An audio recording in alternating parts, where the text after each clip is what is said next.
Hey everybody, this is Tanya Barbie.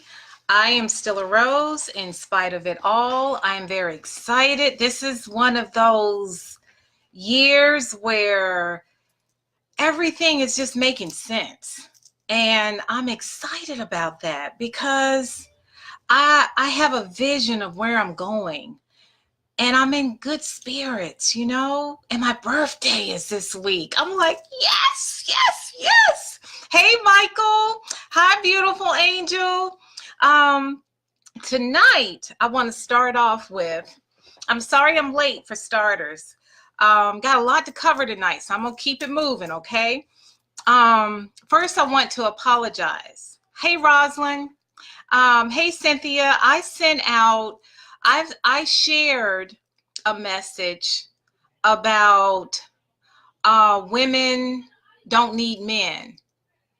And I want to apologize because people saw that incorrectly. Hey, Joseph. Hello. Hey, Vanessa. I did not mean women. The worst thing, the quote was, the worst thing a woman can do is need a man. And I quickly shared it. One thing, I share a lot of information because I want my friends on Facebook to know I share your stuff and I hope you share mine. But hey, thank you for the greetings and the salutations. I appreciate that. I apologize for sending it out because I should have known people were going to receive that differently than how I meant for it to be received. When you go into a relationship needing a man, or a man needing a woman even, not only are there high expectations, but there's also a lot of dependence where you need that person and you can't do without them. And when you go into relationships with people that they know you can't do without them, in my experiences, they start treating you differently because they're under the pretense that I'm going to do whatever I want. I'm going to say whatever I want because she ain't going nowhere. She needs me. But when a man knows that he has an independent woman, a woman who has a good job, a woman who can take care of business, if something happens to him, she can still make things happen at home, then I believe he has a tendency to treat her differently. He respects her more. He would think twice before saying certain things. But if a man thinks, in my opinion, if a man thinks that that woman can't do without him, if he stopped paying the bills, all hell would break loose, then I think he will treat her differently. So that's where I came from when I shared that message. I in no way think we can make it without men. I am not gay. I would prefer a man than a woman any day of the week, any day of the year. Men help us make these beautiful babies out here that are running all over the place. We cannot do without a man. Man, in my opinion, can do jobs that I don't want to do. So I value men. I respect men. So I want to retract that sharing of that comment because it got out of hand, and I had people calling me and saying, what you trying to say? We can work. We don't need no man. And I want to also say that this is heavy now, so I hope we have adults on this line. Hello, hello, hello, everybody. Thank you for joining. I also want to include, I want to be independent, where I want the man to understand, whoever is in my life, that if he broke his neck and was incapacitated for, not incapacitated, forgive me, if he was immobile for 6 weeks and no money was coming in, Tanya can hustle. Tanya can keep things afloat. Tanya can pick up the phone and make arrangements to make things happen. I will not be sitting there saying, oh my gosh, what are we going to do? When are you going to get well? What's your problem? What the doctors say? No, I want him to heal. And I'm going to be able to keep things going. I'm going to be able to keep things afloat. Now, a lot of men don't want a woman that thinks that quickly, that's quick on her feet, that can be independent. And that's another subject for another night. But I just wanted to clear up that comment that was sent out there, because men are beautiful. Men who respect women are my kings. They may not be mine personally, but I admire them. I am grateful to know them and cherish anybody who has a relationship with a king.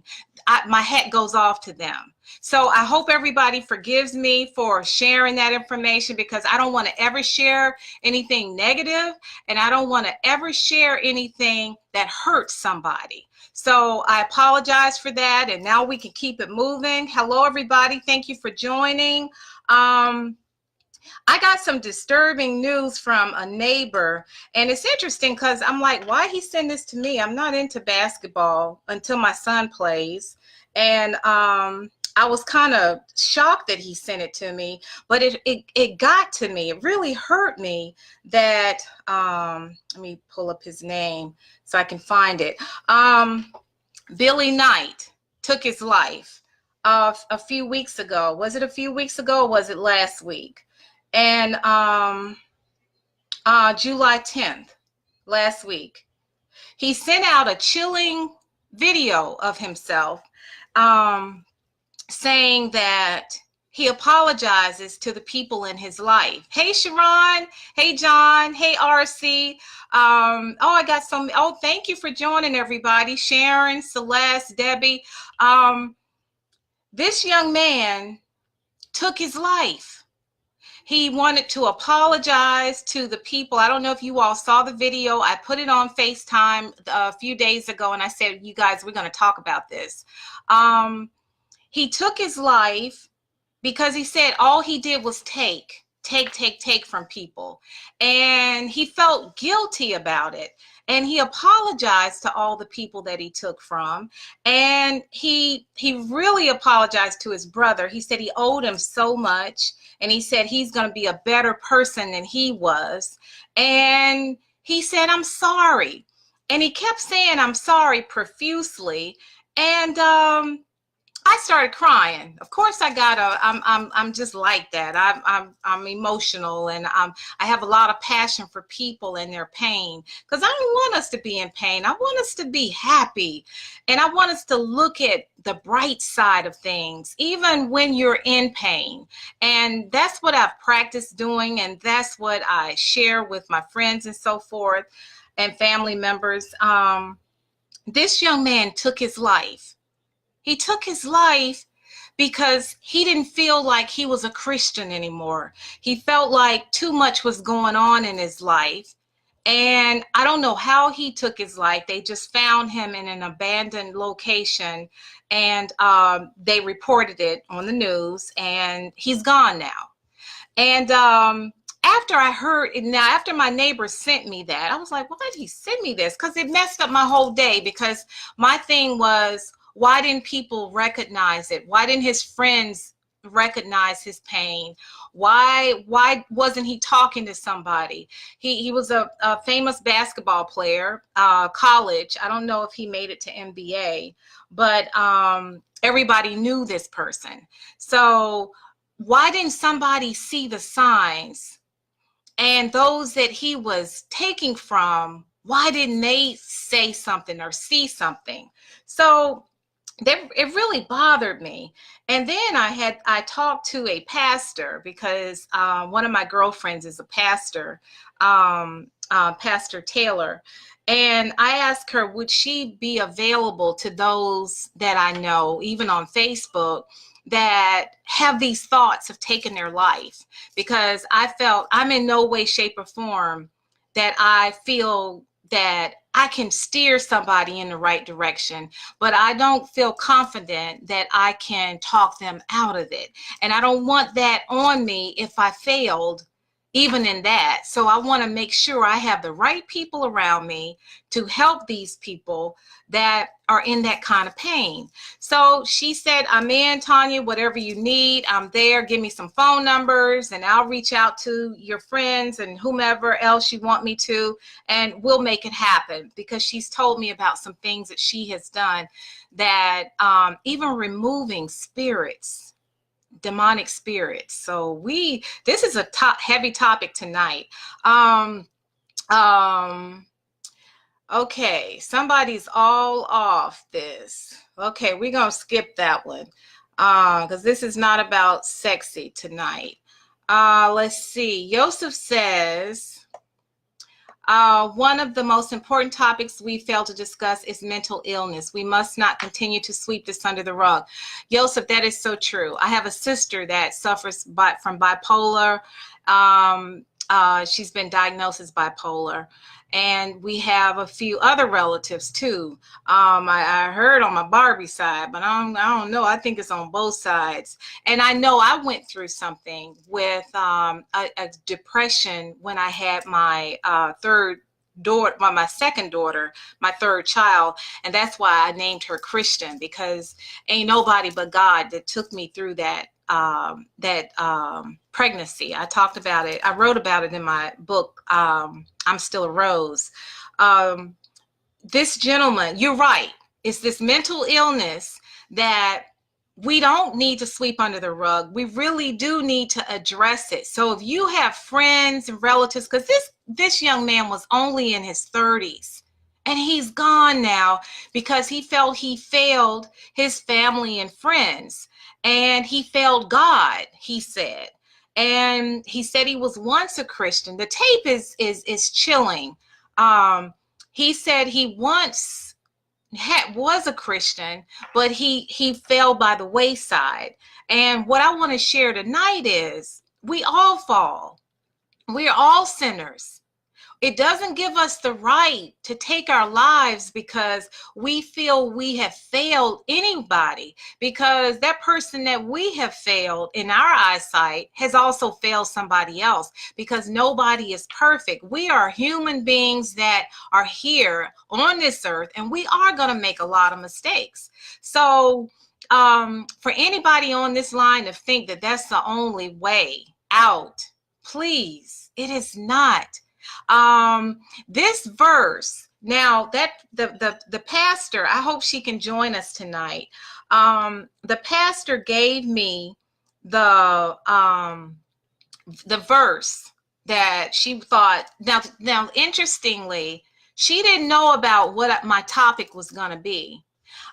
That neighbor sending me that link, then in that link, another basketball player had killed himself, barricaded himself in his home, shot at the police, and then took the gun to himself. And he was only in his 20s. The verse my friend gave me was John 10:10. John chapter 10, verse 10. The thief comes only to steal and kill and destroy. I have come that they may have life and have it to the full. And this is a new international version. Let me read that again so everybody can understand and it resonates. The thief comes only to steal and kill and destroy. I, being God, have come that they may have life and have it to the full. Now, when I heard that, it put chills over me. I'd always heard, oh, the devil, they ain't nothing but the devil. He could just come here to steal, kill, and destroy. But I never heard those verses in its entirety. That also, but on the other hand, I have come that they may have life and have it to the full. So what would you prefer? the full life, or allow yourself, surrender yourself to the devil, who, the adversary as we call him, who only has one purpose in life: to take everything away from you and your family and everything that you love. So I wish I could have talked to that young man and the other young man. And I feel like I'm supposed to be somewhere else sometimes, because these deaths really hurt me, because they didn't have to happen. And we have people on this line right now who are hurting, who don't want to do nothing but hurt themselves. And they're hearing voices: kill, steal, and destroy. And I'm going to tell you, since I've been talking about these things, I've been getting sick. I've been car acting crazy. A big project I worked at work, every year it goes smooth. This year it's all crazy. Nothing that I did previous years is working this year. These are distractions to get us off course, to not help each other, to not be of one accord, to not love one another. And for these young people to think nothing but death, and then they inflict death on themselves, something's not right. Something is not right. And we have to stop sweeping mental illness under the rug, and we have to do something about it and be more attentive to our family members and our loved ones, because people are hurting. People are hurting, and it's not all about us. Where we're going for the weekend, what we gonna wear to work. It's so many bigger things out there than just us. And we need to get out of our own boxes and try to be there to help one another. Because I bet you his family is having a hard time sleeping now. Because that young man said he kept taking and taking and taking. Why didn't somebody, as they're giving, say, hey, come here, man, I got to talk to you. I will give you this, but only if you go with me down the street to Dr. Gillabelle. And then we will go from there. But to just give, just to get him out your face. He's gone now. He's gone. And he's not even 40 years old yet. So I think we need to do a better job, everybody, of taking care of one another and doing our best. Now, I'm not saying those that you have tried and nothing happened. I got that. Joseph says, here's a little something about me. I had suicidal thoughts when I was 14 years old. Now here I am wanting to write my autobiography. I am also a Black Jew. Joseph, I will sit there and type all your work if you want me to, because obviously you have a story that needs to be shared and you need to get it out there. And if you had those thoughts at 14, my God, you see how the devil works? The adversary works. He was trying to take Joseph away at 14 because he knew if he was in his 20s and 30s and 40s and 50s, oh my God, what would happen then? He always goes after those that have that story that can change the world. So why not go after Joseph? Thank God he was strong enough to hang in there as an adult, and now he's ready to deliver his story to us. That's what we got to do. We have to share our story. That's why I shared the little girl inside, because when I was a little girl, my mom raised us on these military bases. All I saw was families. So when I grew up, I said, I got to have that. Even if it don't make sense, I gotta have it. Even if I don't know him that well, I gotta have it. Even if I don't think he's the right person, I gotta have it. And I wrote about it because I want sisters to know, no, that ain't how it works. You gotta know the man that you're marrying. You gotta know that he loves you no matter what. You just don't marry any Joe Blow because they don't last. Heck, good marriages don't last now. So you really got to be careful. You got to both be on the same accord. Like I said last week, I just learned what evenly yoked mean. Yo, I be learning my Bible. I'm trying my best. I'm a slow learner. I'm one of the ones with the milk and honey. You are welcome, Yosef. But I'm learning it. And evenly yoked ain't opposites attract. Evenly yoked is you both are growing in the word and you're learning about God and you're working together. You have a solid foundation of God in your life. Yes, we gotta have that. And you can't change nobody to be who you want them to be. If they don't want to change, it's not going to happen. They have to want to change. Not for you, not for their mama, not for their daddy, not for their kids. They have to want to change. That's the only way a drug abuser can stop drugs, stops taking drugs. He has to first accept the fact that he is on drugs, and he has to understand that I got a problem. If he doesn't understand he's got a problem, he's not going to be able to fix anything because he thinks he's okay. And the same with the woman. I'm not picking on sexist tonight. We got a lot of work to do. Thank you, Samson, for joining. We got to help each other. We have to, Yosef says, at times I suffer from depression. I lost my beloved mother over 4 months ago. I'm so sorry to hear that.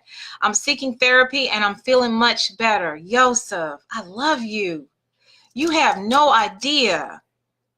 You said he's a man. He is seeking therapy to help him with the loss of his mother. Yosef, that says a lot about your character. That says a lot, that the fact that you are trying to make a difference. You are changing so that you can help your whole situation. You want to be a better person. You know something is broken that needs to be fixed. So you're taking responsibility. You are being accountable. And that's what we all have to do. Don't be ashamed of going to therapy. I'm so sorry you lost your mom. That's 4 months ago. Oh my gosh. That's just like yesterday. We have to do a better job. We got to take care of ourselves. If you need therapy, it's okay. Most of us have insurance one way or the other, whether it's Medicaid or Blue Cross. We got something where we can go get some help. And nobody has to know but you if you go get some help. But you cannot not get help. Because what happens is and Yosef, I would recommend you have it on the Christian side, religious side, as well as a therapist, unless you have a therapist that is both of those things, because you need both in order to get better and to heal, because I know that has to be very difficult for you. But these voices in our heads, I've had them. I believe everybody has had them. But the adversary wants you to have them. He doesn't want you to have a better life. He wants you to take your life. He wants you to lose your job. He wants you to be poor. He wants you to not have nothing in life. Why are people so mad at T.D. Jakes and Joel Osteen? First of all, my understanding, they get their profits from the books If they write a book and they get profits from that book, why are you mad at them that they are wealthy? God didn't say we were supposed to be poor. He said we're supposed to give to the poor, but I didn't ever hear him say, from what I've read, and if there's a pastor on the line or someone who can help me with this, we're not supposed to be poor. It's okay to have some money in your pocket. I don't know where that came from. I'm sharing bits and pieces of the puzzle that is named Yosef. I love that. That is awesome. And I will help you. Whatever you need to get that book out. That's what I wanted to talk to you all about. We got to do better. Okay? Let's love on ourselves. Let's communicate with each other and get rid of the dead weight.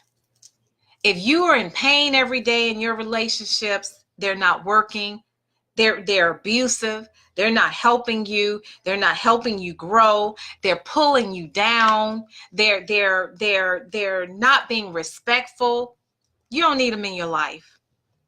You don't need them in your life. And I shared with you all a few weeks ago, maybe a month ago. I've been doing these things for a while. A woman was being beat up by her husband, and she said no more. She didn't have anywhere to go. The police found her laying on the grass with her baby on top, and they were sleeping.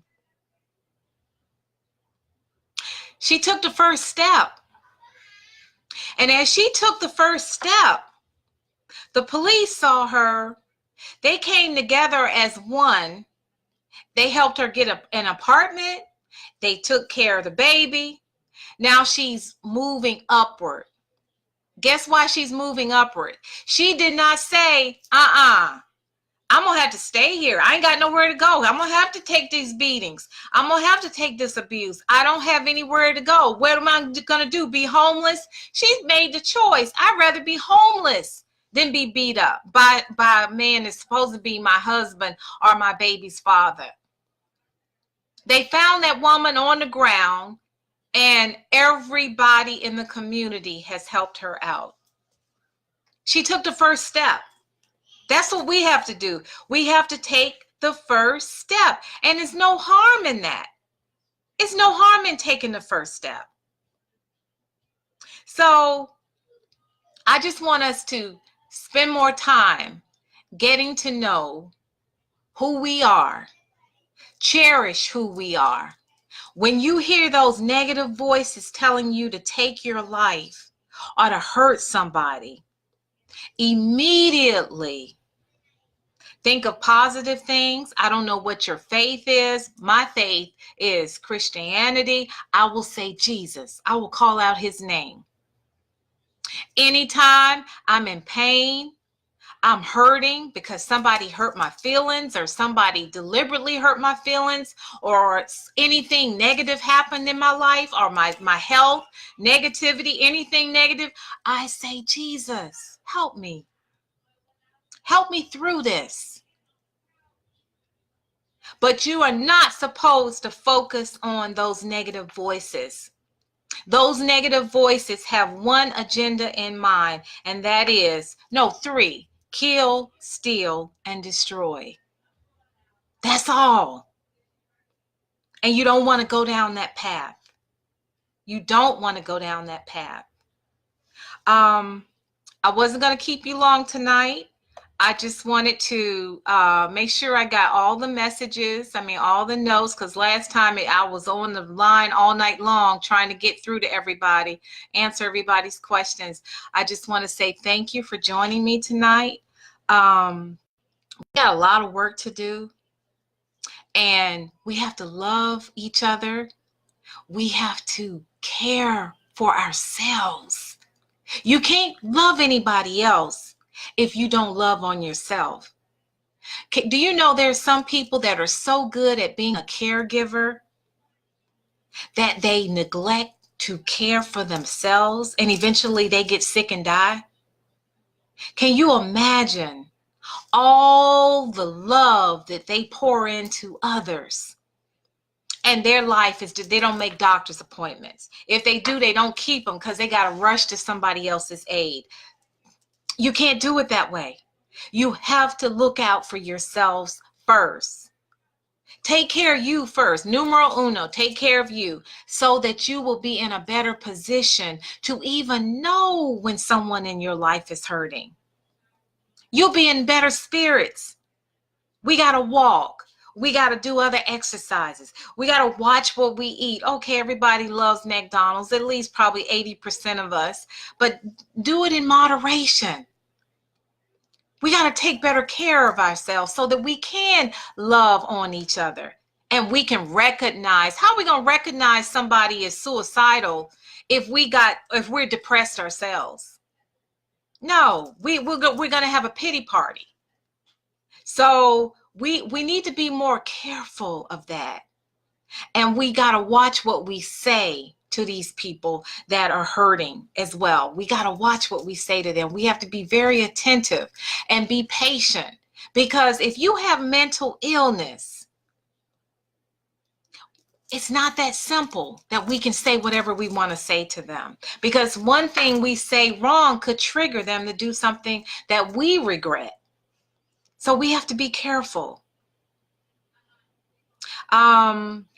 Joseph says it takes great courage to make the first step. You'll be surprised to know how many people who really don't know themselves. Oh yeah, I do know. It's a lot of people who don't know themselves. There are some people who are afraid, Joseph, to even be by themselves. They don't want to be by themselves because that's going to take some practice to get to know who you are, but they don't want to be lonely. So they're never home to spend time with themselves.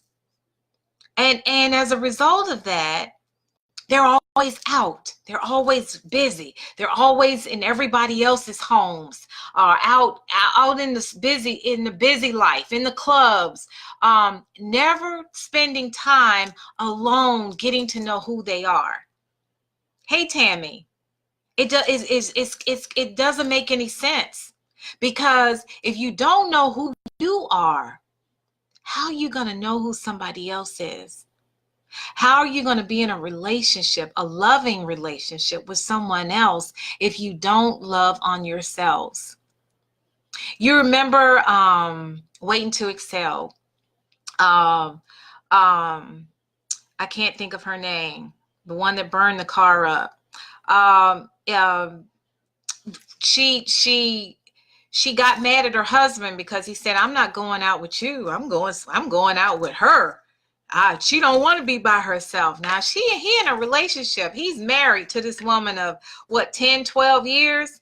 And he's telling her on the night of New Year's Eve that he's going out with the white woman. Okay. She goes off. She loses it. And she further loses it because she remembers she put everything into him, into his dreams. She forgot about her own dreams. So she went crazy. She burned up all his clothes. She burned up his BMW. She cut all his clothes, and she put the rest of them in the, she put them in the car and burned the car up. So she destroyed everything the man had in the house. She kept saying, "After all I did for you." We have to love each other. We have to be into ourselves as well. Why would you be in a relationship with anybody and put everything you got into them? What is left for you? What are you going to do with what's left if you giving it all away? And then you mad that he don't even want you anymore. He done moved on to somebody else of another race on top of it. Now, I ain't racist, but for a black woman who has put everything into a man, oh, that woman is going to be pissed, literally pissed. So I think we need to learn more about ourselves and to love one another, but love ourselves first. And when we know that we have friends and family members that are hurting. We got to do what we can to keep an eye on them. They sometimes need tough love, but we have to do that even in moderation, because mental illness ain't no joke. Mental illness is serious. And I plan to have, I'm going to try to see if I can get my cousin on here that's got 2 books out. And his first book is about mental illness. And I think we should try to get William on to talk about mental illness and all of what he's doing, because he's a strong advocate in that area. And we need to talk about it. It is no joke. And when you think about it, a lot of us have it. We didn't know about treatment back in the day when we were growing up in the 50s and the 60s. And we didn't go to psychiatrists. There were no therapists in our community that I know of. And I grew up in a middle class community. We didn't go to therapy. When I had a serious incident happen in my family that I wrote about, and I'm Still a Rose. That book is out now. Yay! And I talk about domestic violence, and I talk about the different scenarios that we go through in bad relationships. I put it all out there to the best of all my experiences. Not anybody else's, so nobody can say this was wrong, because these are my experiences, my personal experiences that I've shared from my point of view. But if you don't do anything else, look out for those family members that are hurting, and friends that are hurting, and advise them they need to get help. Like Joseph said, we go get therapy. We seek therapy. When you're in pain, when you're hurting and you don't want to get up, you don't want to get out of bed, you don't want to be around your family, something changes in you where you're just a somber person. You're in pain.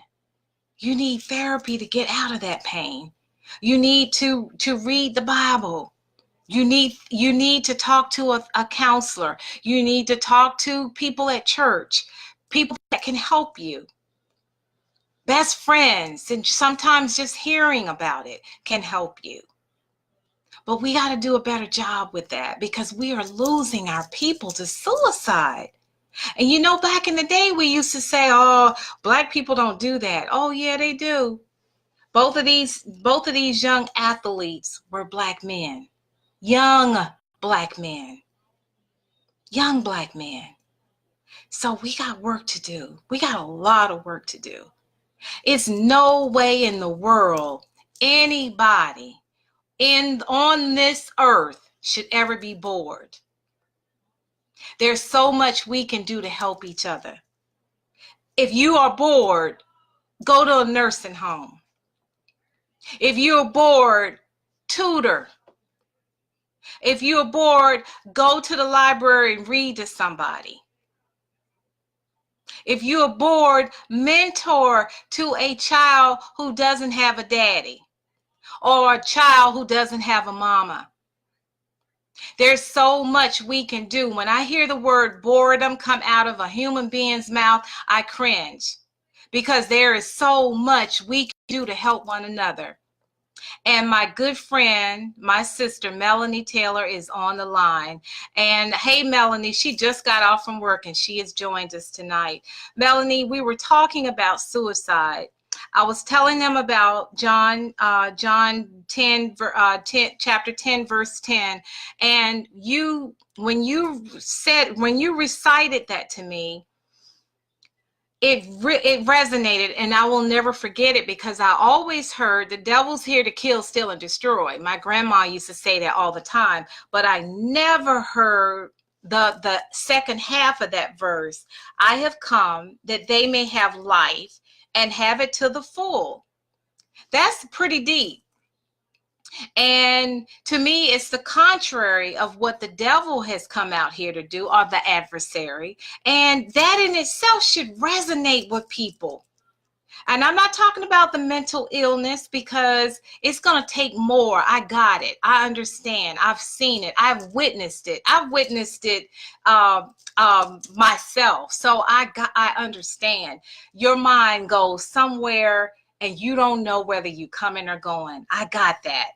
But I'm talking about us, period, people, regular people.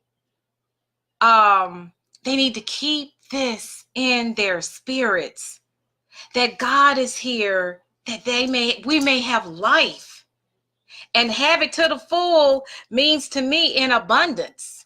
So that's pretty deep. And Melanie, I'm waiting for you to chime in so you can help us with this,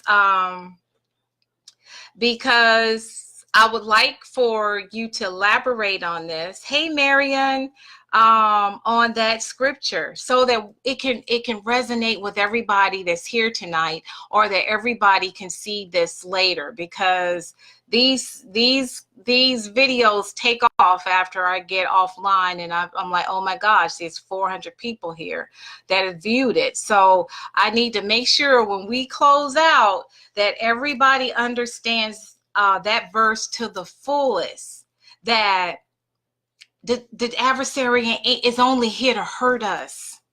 He's only here to harm us. He doesn't want us to grow, to be the best that we can be. Because if we're the best that we can be, like Joseph says, I want to share my story. At 14 years old, I heard those voices. He wants to share his story. So anybody on this line who's got a testimony, and we all are living testimonies, he wants to put this in a book so he can share his story to help others. Don't no adversary want you to do that. Why should he want you to share your story to help somebody out of their pain? No, they want to keep us in our pain. If I'm in pain, I'm gonna pull Marion in my pain. Melanie, Wanda, misery loves company.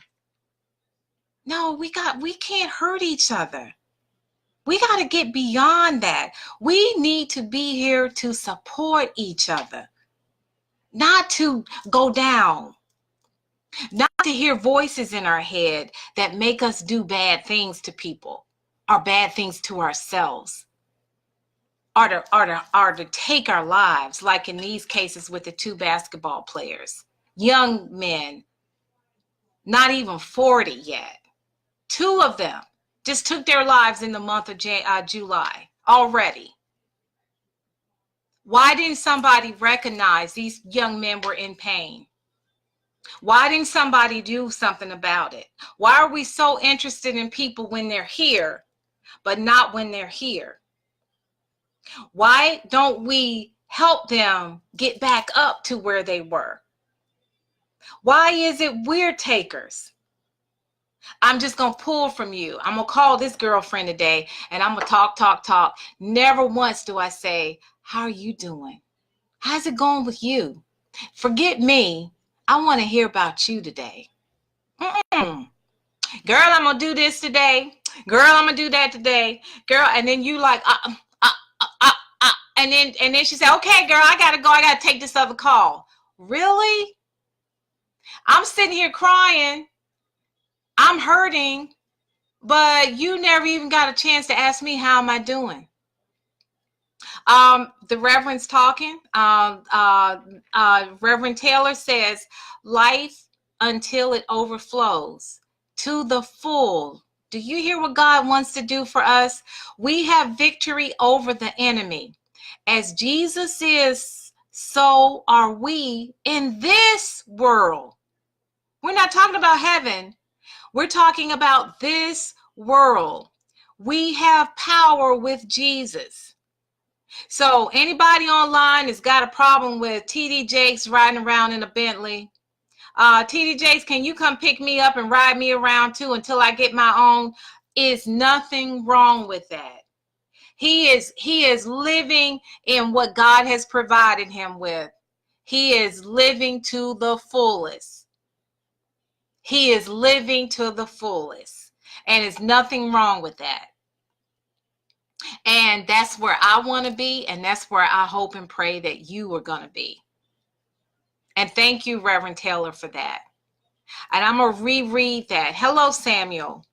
Life until it overflows to the full.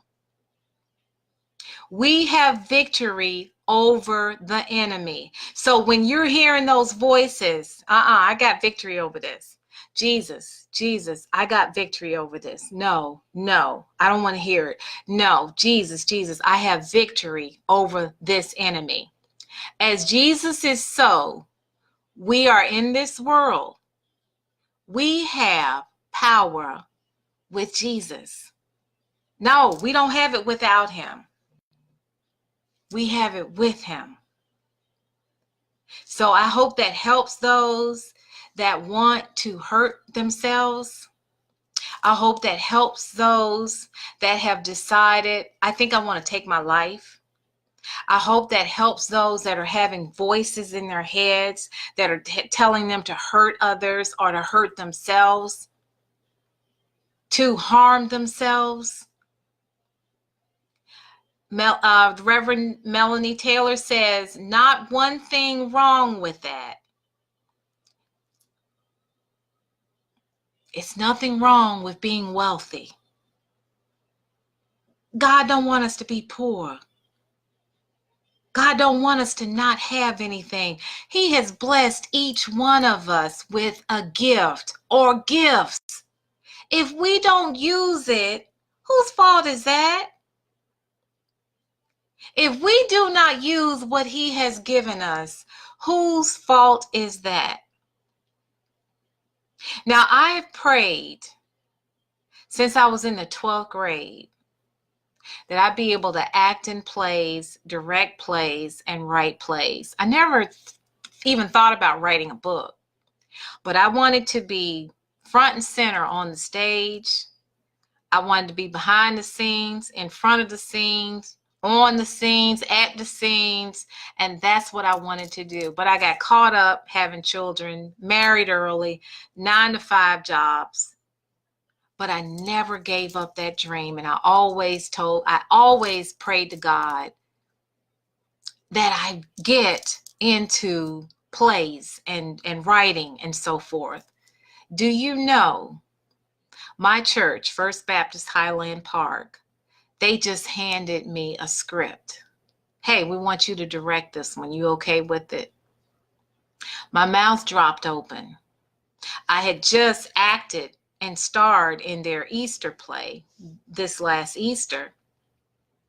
But now you want me to direct? I said, thank you, Jesus. Y'all, we can have whatever we want. My gifts were not a 9-to-5. I didn't, that's not what I signed up for. That's what paid the bills. But my natural gifts that I was born with was writing, script writing, acting. Those were my dreams, and singing in theater. And now I'm able to do that. I'm almost 56. I'll be 56 Saturday. Never thought it would happen. But when you have your faith in God and you don't give up on him and you don't listen to them negative voices, because you know what? Those negative voices is no joke. I actually heard them negative voices on the stage when I was acting at church. Girl, I don't know why you here. You know you're too old for this. I got parts. And I got to remember my parts because, excuse me, we're doing the play. It's showtime.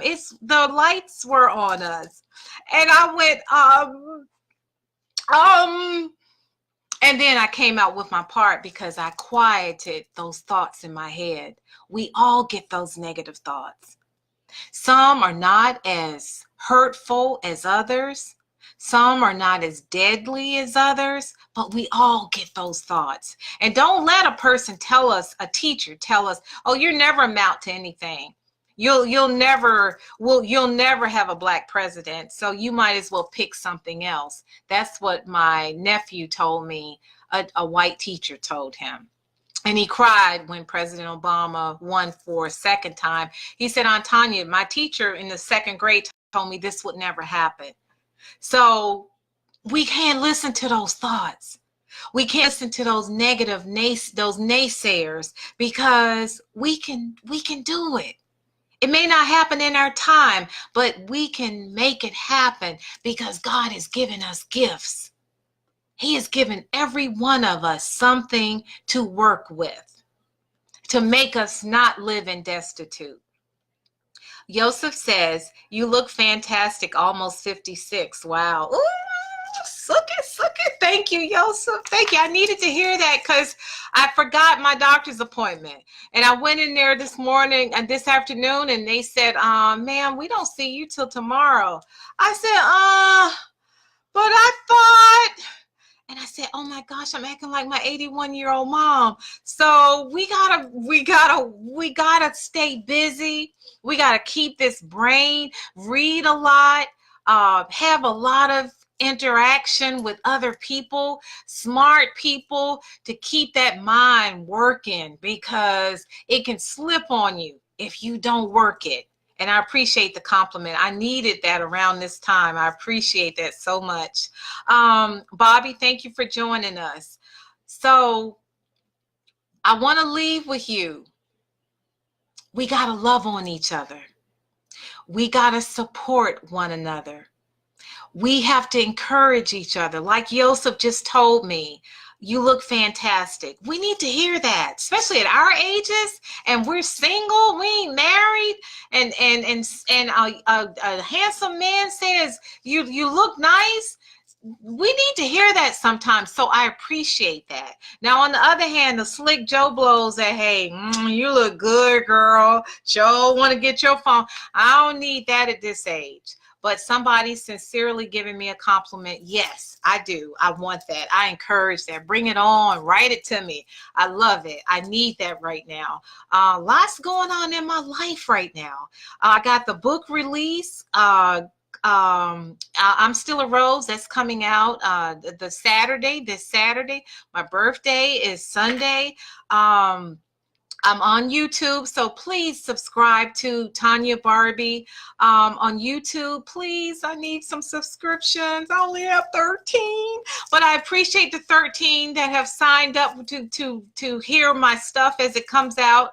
And all these are going to be transferred over there, and I'm going to start doing some YouTube stations as well. I love you guys so much. We have so much to do. We have so much to do, and we have to help each other to do it. We have to support each other. And y'all, if y'all got friends out there hurting, take care of them. We don't want no suicides. We don't want that. We ain't doing nothing but making the adversary happy when we take our lives. Please don't take your life. Please go get help. There's suicide hotlines. I'm going to start having those out there too. So I'm going to put them on my site. But we got to do more of loving on each other, and love yourself first, please. I love you guys. Thank you, Allison, for joining. Thank you, Larry. Yosef is going to join me next month, and we're going to talk about instant gratification. What happened to our families? What happened to the husband, the wife, and the children that they gave birth to in one home? What happened to 5 different names? I'm guilty because I had 3 husbands. All these different names. We were laughing about it today. I got 3 different names with my babies because I had 3 different marriages with children. What happened? And why are we doing this? Why are these the boyfriend moving in with the woman and nobody's talking about marriage? Nobody's talking about a union. So I'm not going to talk about it now, Yosef. Yosef and I are going to talk about it later sometime. And I got the WBGR. I'm having some fantastic guests. I have Reverend Allison Daniels joining me first week of August. the first Friday in August. It's some heavy duty stuff. So y'all got to have your maturity hat on and be ready to engage into some very, very, very, very adult conversations. We need to make some changes, and I can't do without you. I really need you, and I appreciate you. Melanie says, wow, sister, happy birthday. Yay, girl, 56. I'm so excited. Praying for the overflow and all you put your hands into. This was great. I love you guys. Thank you so much. Remember, love each other, and we have to love ourselves as well. I'll see you next Thursday. Don't forget WBGR. Don't forget, please subscribe to my channel on YouTube, and don't forget Instagram. And we got some stuff going around, y'all. I'm just so excited. And if you haven't, look out for my book. I Am Still a Rose. In spite of it all. In spite of all that drama, in spite of being mentally disturbed, in spite of betrayed, in spite of an annulment, in spite of a single parent, in spite of trying to go to school and hold it down, in spite of almost losing everything, I am still a rose, and you are too. I love you guys. I'll see you next time. Thank you, Wanda. You guys have a nice evening and have a great weekend. I hope you're in town. You're coming to M Lounge to my book signing, the book release. I have real parties. I don't have book signings where I'm just, come over here, get your book. It's a real deal. We're going to have a DJ. We're going to dance. We're going to celebrate because it's sharing my life with you. I love you. See you next time. Bye.